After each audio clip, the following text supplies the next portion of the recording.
Good morning, students. How are you? Hope everyone is fine. We are discussing our first chapter of Civics, the Indian Constitution. In the last videos, I told you about why does a country need a constitution. Then I told you about the key features of the constitution. Today, we will discuss about the fundamental rights of Indian Constitution. Our constitution lays down certain rights and duties for the people of India to help them lead better lives and act as a responsible citizens irrespective of sex, caste, religion or place of birth. The rights of citizens are known as fundamental rights. There are 6 fundamental rights provided to the Indian people. First is right to equality. Our constitution guarantees equality for all people of the country. No one can be treated unfairly on the basis of sex, caste, religion, or place of birth. However, the weaker sections of the societies are protected by some laws, for example, by reserving seats for them in schools, colleges, and government jobs. Practices such as untouchabilities are punishable by law.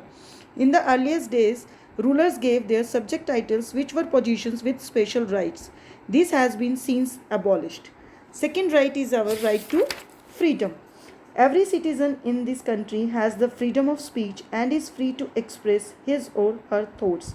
They can assemble peacefully without arms, form unions and associations, and move to and settle in any part of the country.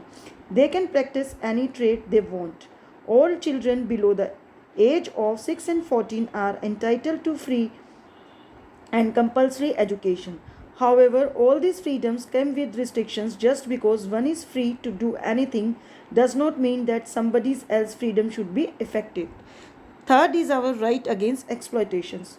No individual can be forced to work against his or her wish and or without wages. Children should not be forced to work.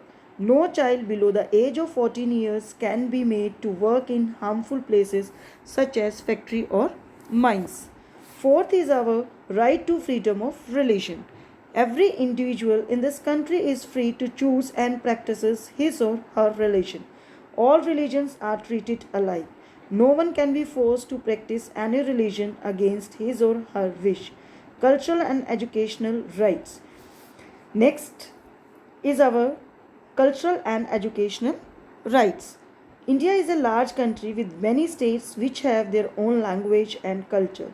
Every country has the right to preserve, protect, and develop its own culture. There are many minority groups such as Muslims, Christians, Sikhs, etc.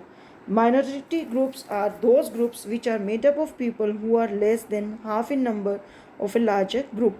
Each group has the right to follow its own customs and traditions.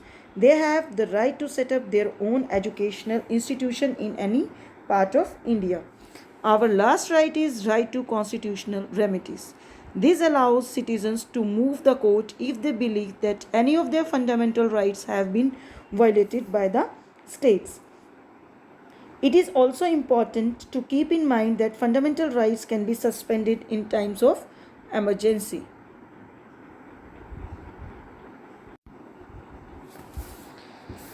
Our last key feature of Indian Constitution is secularism. In secular countries, the states have not the right to promote any specific religion.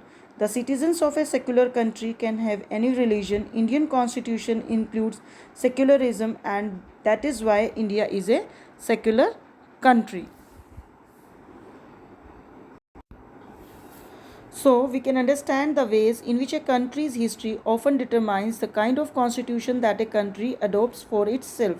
The constitution plays a crucial role in laying out the ideals that we would like all citizens of the country to adhere to, and including the representative that we elect to rule us. Thank you and have a nice day.